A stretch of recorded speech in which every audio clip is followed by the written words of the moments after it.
नमस्कार दोस्तों। आज के वीडियो में मैं लेकर आया हूँ होम ऑटोमेशन का सर्किट। तो होम ऑटोमेशन वो भी नोड एमसीयू या ESP8266 की हेल्प से कैसे बनाते हैं, आइए समझते हैं। होम ऑटोमेशन का सर्किट बनाने के लिए क्या क्या रिक्वायरमेंट्स है। सबसे पहले ये ESP8266 बोर्ड या नोड एमसीयू बोर्ड, इसके अलावा रिले मॉड्यूल। जैसे मेरे पास इस समय ये 2 चैनल का रिले मॉड्यूल है, हम दो से कम या 2 से ज़्यादा चैनल के रिले मॉड्यूल यूज़ कर सकते हैं। कुछ जंपर वायर्स। तो ये रिक्वायरमेंट हुई फिजिकल रिक्वायरमेंट्स। आइए देखते हैं सॉफ्टवेयर में क्या क्या रिक्वायरमेंट्स है।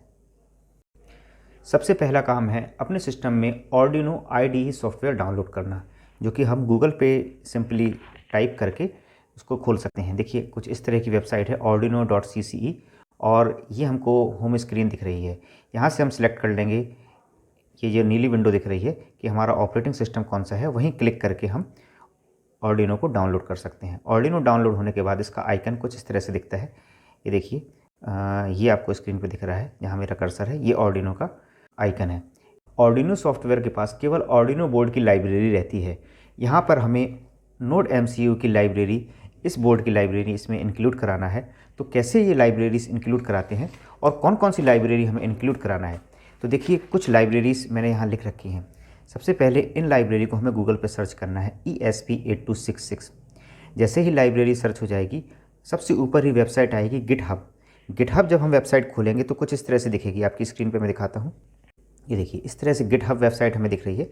गिटहब में जहाँ कोड लिखा हुआ है ये ग्रीन कलर का, इस कोड को हम ओपन करेंगे और सबसे नीचे जो लिख के आ रहा है डाउनलोड जिप, इस डाउनलोड जिप को हम डाउनलोड कर लेंगे। अब हम फिर अपने Arduino सॉफ्टवेयर पे जाते हैं। ये देखिए कुछ इस तरह के आइकन हमें यहाँ दिख रहे हैं, फाइल्स, एडिट, स्केच, टूल्स और हेल्प। तो हम स्केच में जाएंगे, स्केच में जाइए। स्केच में जाने के बाद इंक्लूड लाइब्रेरी, और इंक्लूड लाइब्रेरी में जाके ऐड जिप फाइल आप जैसे ही क्लिक करेंगे, वहाँ से हम ब्राउज़ करके जो जिप फोल्डर हमने डाउनलोड किया था उसको हम यहाँ इंक्लूड कर सकते हैं। ESP8266 के साथ साथ हमें कुछ और लाइब्रेरीज़ भी यहाँ इंक्लूड कराना है, जो कि है ESP Async वेब सर्वर और ESP Async TCP for ESP8266। तो ये लाइब्रेरी हम इंक्लूड करा लेंगे, और इनको इंक्लूड कराने का तरीका भी बिल्कुल वैसे ही है। गिटहब से हम कोड डाउनलोड करेंगे और कोड डाउनलोड करने के बाद स्केच, फिर इंक्लूड लाइब्रेरी और ऐड जिप लाइब्रेरी, इस तरह से हम ये लाइब्रेरी यहाँ इंक्लूड करा लेंगे। लाइब्रेरी इंक्लूड कराने के बाद अगला हमारा काम है ESP8266 बोर्ड को अपने सिस्टम में लाना। हमारा जो सॉफ्टवेयर है उसमें अभी ESP8266 बोर्ड नहीं है। ESP8266 का बोर्ड इंक्लूड कराने के लिए हम जाएंगे टूल्स पे, और हमें वहाँ जाके ऑप्शन मिलेगा बोर्ड्स। तो बोर्ड्स में सबसे ऊपर लिखा है बोर्ड मैनेजर।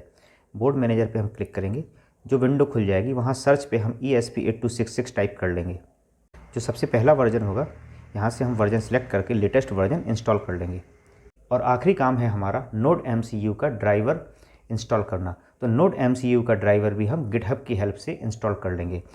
तो क्या क्या लाइब्रेरी हमें चाहिए, सबसे पहले ESP8266 library, ESP Async web server, ESP Async TCP for ESP8266, ये वाली लाइब्रेरी। इसके बाद ESP8266 ड्राइवर। ये चारों ही चीज़ हम गिटहब की हेल्प से, जैसा कि मैंने पहले बताया था, जिप फाइल डाउनलोड करके उसे इंक्लूड करा सकते हैं। अब हमें चाहिए ESP8266 बोर्ड, जो कि हम टूल्स में जाके फिर बोर्ड्स और मैनेज बोर्ड्स में सर्च में लिख देंगे ESP8266 और उसे इंस्टॉल कर लेंगे। इतनी सॉफ्टवेयर रिक्वायरमेंट फुलफ़िल करने के बाद हम कोड डालने के लिए तैयार हैं। कोड रन कराने के पहले मैं अपने नोड एमसीयू को एक केबल से जोड़ लेता हूं और यहां पर USB से अटैच कर दे रहा हूं। अटैच करते ही टूल्स में जाके हम जब देखेंगे और पोर्ट पे आएंगे, तो हमको एक एक्स्ट्रा कॉम दिखाना शुरू करेगा। जैसे COM3 और COM4 पहले से था, इसको इंक्लूड करने पर COM5 दिखाना शुरू करता है। अगर मैं इसे हटा लेता हूं तो COM5 हमारा गायब हो जाएगा। देखिए मैंने अभी हटा लिया है। अब मैं आपको दिखाता हूं पोर्ट, हमारे पास COM5 नहीं है, और मैं फिर से इसको इंक्लूड कर दे रहा हूँ, तो COM5 हमारे पास फिर से आ जाएगा। इससे पता चल जाता है कि हमारा नोड एमसीयू सिस्टम से कनेक्ट हो गया है। देखिए कोड कुछ इस तरह से है। कोड में हमें क्या चेंज करना है, ये जो जगह जहाँ SSID और पासवर्ड लिखा है, यहाँ पर आपको अपने वाईफाई का या हॉटस्पॉट का SSID मतलब नेम और पासवर्ड लिख देना है। केवल इतना काम करके हमें कोड को रन करा देना है। कोड कंप्लीट होने के बाद यहाँ पर डन अपलोडिंग लिख कर आ रहा है। और साथ में नीचे लिख कर आ रहा है leaving hard resetting via RTS pin. इसका मतलब हमारा कोड कम्प्लीटली सिस्टम में आ चुका है। अब हम क्या करेंगे, देखिए इस पॉइंट पर आइए, यह है सीरियल मॉनिटर। सीरियल मॉनिटर को ओपन करेंगे, बॉड रेट 115200 ये सिलेक्ट कर लेंगे। ये सिलेक्ट करने के बाद हम नोड MCU का रीसेट दबाते हैं। देखिए लिख के आ रहा है कनेक्टिंग टू वाईफाई।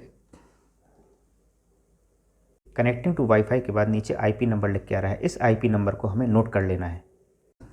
इस IP नंबर को हम गूगल पे सर्च करेंगे तो कुछ इस तरह की विंडो मोबाइल पे खुलती है और यहाँ से हम कंट्रोल कर सकते हैं हम अपने अप्लायंसेस को।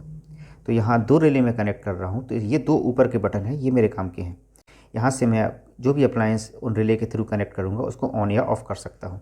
तो अब काम है हमारा सर्किट को जोड़ने का। तो जैसा डायग्राम में आपको दिख रहा है उस तरह का सर्किट हम जोड़ लेंगे। तो ये है हमारा रिले मॉड्यूल, और रिले मॉड्यूल में सबसे पहले पावर सप्लाई। देखिए यहाँ पर 5 वोल्ट और ग्राउंड, तो प्लस यहाँ और माइनस यहाँ कनेक्ट कर रखा है। इसके अलावा रिले मॉड्यूल में ट्रिगर सिग्नल निकलते हैं जो IN1 और IN2 के नाम से हैं, क्योंकि 2 रिले हैं इसलिए 2 सिग्नल। IN1 को मैंने यहाँ कनेक्ट किया है नोड MCU के D1 में। ये देखिए IN1 नोड MCU के D1 में, और इसी तरह से IN2 नोड MCU के D2 में कनेक्ट हो गया है। तो नोड MCU को D1 और D2, इसके अलावा 2 और वायर से कनेक्ट किया गया है जो है इसकी पावर सप्लाई। ये है VIN और ग्राउंड।